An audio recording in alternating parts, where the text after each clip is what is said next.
Oke, ini lindung nilai piutang dalam mata uang asing ternyata masih ada satu. Ini yang terakhir ya, lindung nilai dalam mata uang asing. Sebenarnya ini mirip dengan yang satu sih, yang dengan yang sebelumnya sih foreign currency. Ini contoh soalnya,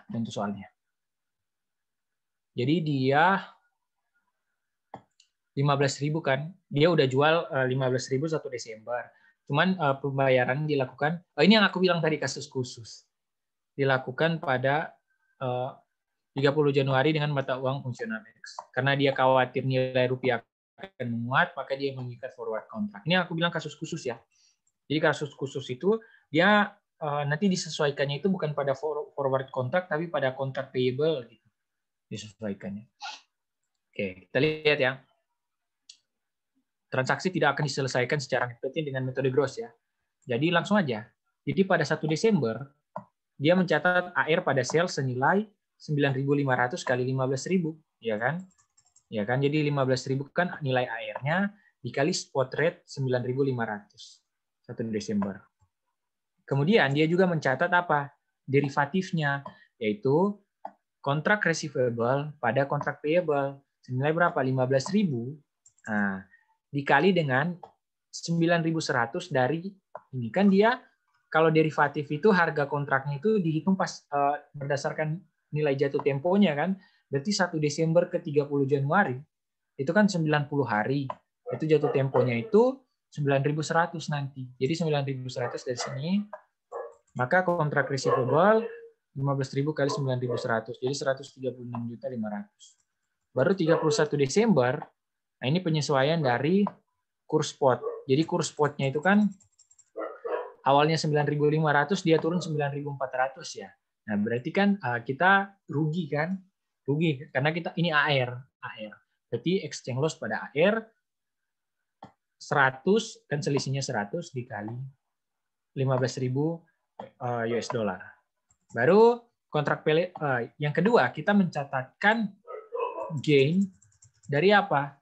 Dari future rate-nya. Ini sebenarnya aneh. Ini forward, ini future. Gitu.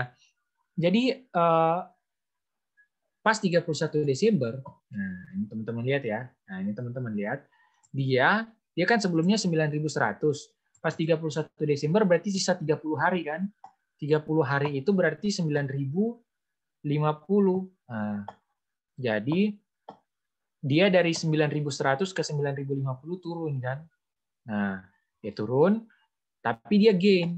Nah, jadi dia kebalikan. Kalau sebelumnya, kalau yang ini kan yang airnya itu dia turun dia loss, kalau ini dia turun itu justru dia ini. Justru dia gain. Kenapa dia gain? Karena dia udah mengikat kontrak untuk dilunasi 9.100. Padahal harga aslinya itu lebih kecil 9.050, makanya dia gain gitu. Nah, jadi gain senilai 750.000. Baru pas 30 Januari pas pelunasan. Nah, ini kita mencatat ini dulu. Oh ya, ini pasangannya ini kontrak payable ya. Kontrak payable-nya itu dihapus. Kan jadi kontrak payable pada exchange gain. Nah, baru 30 Januari kita menerima kas 139.500 dan piutangnya 141 juta. Jadi piutang 141 itu dari mana? Dari kan dia awalnya 142.500, tadi dikurangi 1.500 berarti sisa 141 ya. 41, cash yang diterima ini senilai 139.500 itu senilai apa? Senilai kurs spot 9.300. Ya. Baru ini kontrak payable-nya itu kita balik. Jadi kontrak payable kita balik. Kontrak payable pada rugi selisih kurs. Nah, dia 15.000 ke sini dia dengan spot rate 9.300. Jadi sama. Sama ya, karena kan itu yang jadi ininya ya. Yang jadi sama. Jadi kasnya di situ, kasnya di sini. Nah, dia tapi kontrak payable-nya dihapuskan. Nah, ini senilai 135.750 dari mana? Nah, itu kan kontrak payable senilai 135.750 itu kan dari ini ya. Ini coba ya. 6.500 dikurangi. Nah, jadi dari 136.500 kontrak payable-nya kan udah berkurang 750 ya. Jadi sisa 135.750. Nah, berarti selisihnya itu rugi selisih kurs. Ini kebetulan semuanya ke ini ya. Ke apa? Aku nggak tahu ya kalau ada yang ke mana. Ini nggak dijelasin dia ke OC dengan ke IS yang mana. Baru terakhir cash pada kontrak receivable. Nah, ini dibalik. Jadi cash pada kontrak receivable tinggal dibalik 136.500. Itu kontrak receivable-nya itu kan masih ini ya. Masih pakai yang ini ya. Karena kan nggak berubah. Gitu. Ini aneh kasusnya. Unik kasusnya.